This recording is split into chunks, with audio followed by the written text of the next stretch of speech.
I remember the first thing I noticed was the red eyes. It You was did red see the eyes eye. So you that saw I the saw eyes. down the road and everything, and then I saw this glowing red eyes that were standing really tall, and I'm like, what the heck is that? So And it was I just slowed down. clear over 6'5" standing from what the Yeah, description was, and you see the red eyes. yeah. Oh, the nacho cheese. We'll get to that story in a second, but let's see what we got on the phone line. Who do we got on the line? Hey, it's Heather. Oh, hey, how's it going, Heather? Oh, it's been going quite crazy over here in Iowa, Really? What's been going especially on? since those full moons and everything. My mom and me have both seen what I can only describe as either a skinwalker or a shapeshifter over in our area of the trailer park that I live in. Wow. Oh, hey. And I made eye contact with it, and I did some research or something, and something about an Indian folklore. If you make eye contact, it's going to try to take my soul, which I'm not too afraid of that. But this thing was huge. It was taller than my little brother. My little brother is like 6'5", 6'6". Okay, so He he's was not a taller little. He's your little brother, but he's not little. Yeah, he's my baby brother. Baby I'll put brother. it that way. But he's a big boy. Yeah. And this thing was bigger yeah, than him. he's a big boy. Yeah. Wow, Heather. Okay, so all right. So what was going on? Like, so have you guys been having weird stuff like this? I take it in the trailer park in your community. Like, have people other witnesses? Or I mean, what's been going on? Pretty much everybody shuts themselves up after dark, especially down at my end of the trailer park. Yeah. I come home late at night, so I see things coming down the road and everything. My experience, I saw it down the road, dashing down underneath a bridge of a creek. Okay. My mom has seen it over at a vacant trailer that's kitty corner. So when she pokes her head out the doors, she kind of saw it, but I don't think it saw her. But yeah, it's been looming around and everything. And then I've also had an experience where a figure all in white, and it looked like a woman in a dress, was standing at the edge in the ditch of our gravel road, and there's cornfields all around us, surrounding us too. So, and I put my brakes on when I saw it, and it was gone like a flash. So, yeah, that's what we've been experiencing. Do you know? Are you near any Indian burial grounds?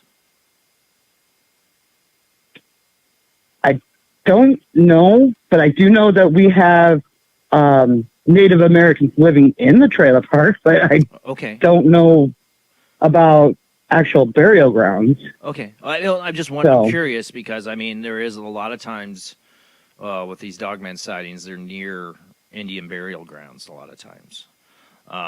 Not always, of course, no. I mean, Dogman's been spotted in a lot of different ways and places, but this is a common feature, so I was curious if maybe that's a possibility for the weirdness. How long have you been there? How long have you been living there? We've been living here for over 10 years, and we have never experienced anything like this until this last full moon session took place. And really? Yeah. Everything just started going crazy. I really felt like this last full moon, there was something about it. That's weird that you say that.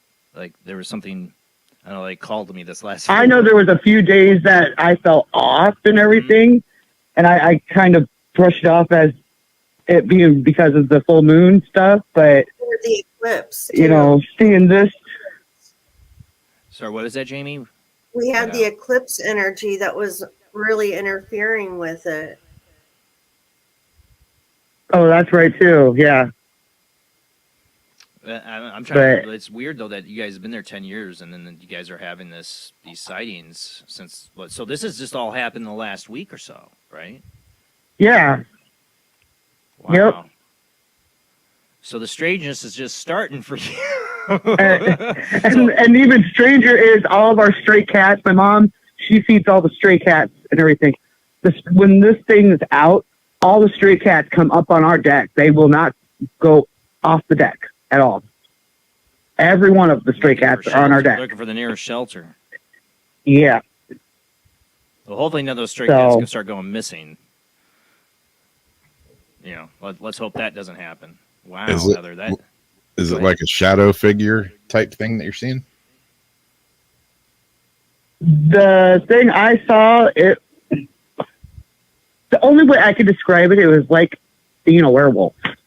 I'm going to put it that way. That's fine. I mean, I've had people. Yeah. That's the only way my mind can concept it. Yeah. But I mean, like, so did you see? Go ahead.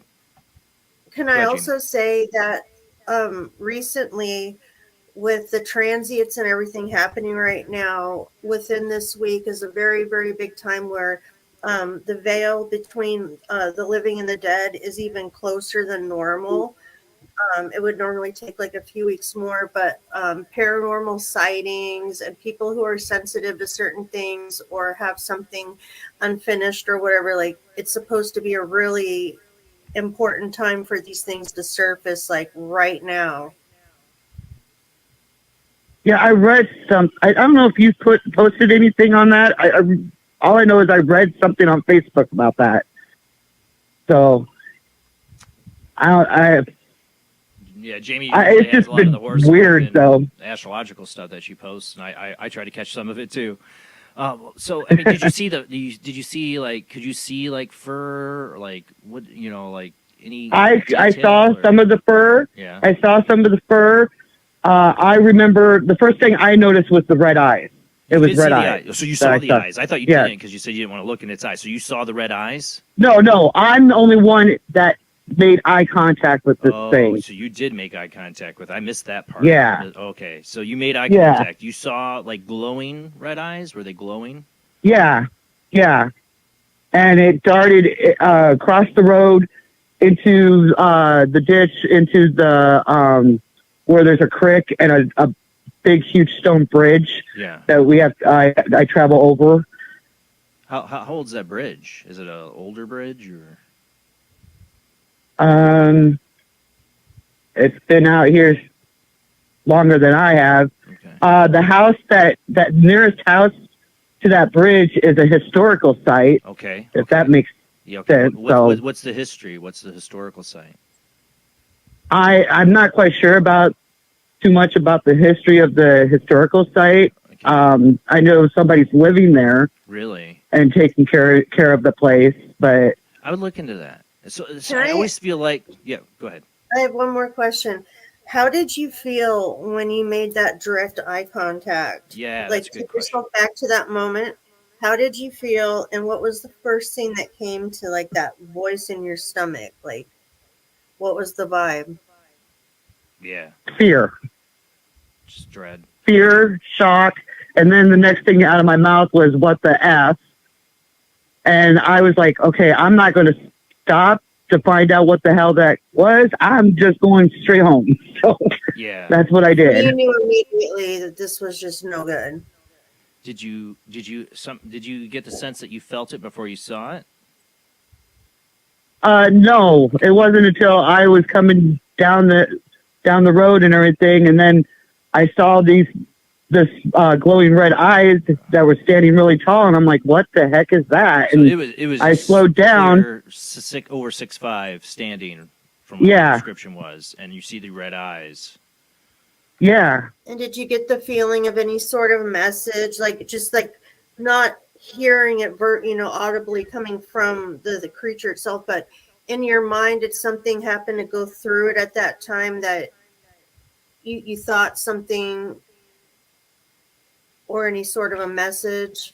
What Jamie's getting at is a common experience is people feel like these things communicate to them telepathically. I wasn't feeling any communication. I just my gut was just to get the heck out of there. Yeah. Wow, Heather. I would look into that property and like find out why is it a historical site and try to find out. Like these things are usually like the commonalities that aren't always the case, but are near Indian burial grounds or graveyards. I mean, you think about Anubis, Guardian of the Dead, Egypt, Dogman there, original Dogman. There's something to do with graveyards, burial grounds, and Dogman. There is a connection. So that's why I was asking that question. It could be nothing there, but I'm wondering what the history is or what happened there. Yeah. So yeah, that is really, keep me posted as more weird stuff happens like this, and I'm interested to hear. I've been thinking about getting back into writing and fictional writing, and the story I'm working on is like a werewolf Dogman kind of story. So I'm really fascinated. I'm really fascinated by your call tonight. So, yeah, that was awesome. that. My mom was like, "Have you talked to your paranormal friends yet about it?" I'm like, "No, not yet." And everything. I was waiting for the right time, and then when you said open line night tonight, I was like, "Perfect." It almost didn't happen tonight. You definitely made it. Our first call already made it way worth it. So thank you so much. Because, like I said, my basement flooded right before the show, and I was shot back my little butt off to get ready to get on. So it almost didn't happen. Thank God. Yeah, thank God we did the show, because I definitely wanted to hear this experience tonight. So see, people, this is why I love doing the show. Right here, Heather, first call tonight. It doesn't mean you guys have to live up to this call. It doesn't. Whatever you want to talk about or share, we can get into. You got a question or whatever your paranormal experience, call in. But Heather, you're amazing. Thank you for thinking of us when you had this experience. You're welcome. You mentioned. Yeah, go ahead, Rob. You mentioned that. You mentioned that people in your side of the park are like staying in after dark. Is that because of this, or is that just right? Are they talking about it? Yeah. Nobody's talking about it. My mom has been talking to the guy that does like yard work and mowing and all that kind of stuff.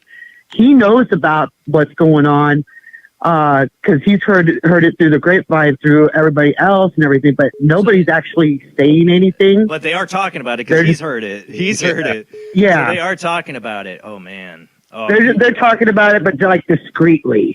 Yeah. Well, yeah, we got a lot of people do in these situations. A lot of people that don't know what's going on exactly, and some people that don't believe in the paranormal stuff or supernatural stuff.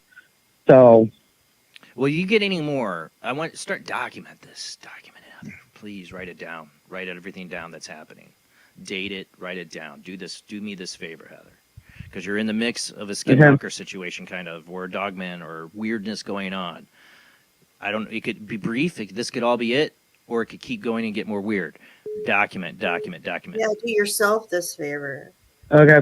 Yeah, and for me here at the show, I'm a little bit greedy. I want you to call in and tell me all the details.